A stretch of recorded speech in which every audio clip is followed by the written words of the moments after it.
గనక SC commission నివేదిక notify అయ్యాకే DSC అని చెప్పేసి ఇదేంటైతే అరే అంటే మన విద్యాశాఖ మంత్రి చాలాసార్లు ప్రకటనలు చేశారు. మార్చిలోనే డిఎస్సి నోటిఫికేషన్. ఇప్పుడు దీన్ని మళ్ళీ ఈ ఏడాదిలోని ఉపాధ్యాయ పోస్టుల భర్తీ చేస్తామనే నినాదం కింద మారుస్తూ ఉన్నారు. ఈ మాత్రం జనరల్ నాలెడ్జ్ లేకుండా రిపోర్ట్ వచ్చింది, అది ప్రభుత్వం పరిశీలనలో ఉంది.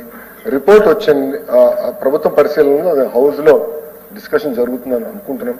అది అయిన తర్వాత కేబినెట్ ఆమోదంతో ఎస్సీ కమిషన్ పంపించి అక్కడి నుంచి నోటిఫికేషన్ విడుదల చేసిన వెంటనే మేము ఇక్కడ డిఎస్సి నోటిఫికేషన్ అందిస్తాం.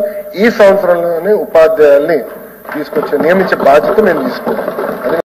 ఇప్పుడు ఏమంటున్నావు మరి?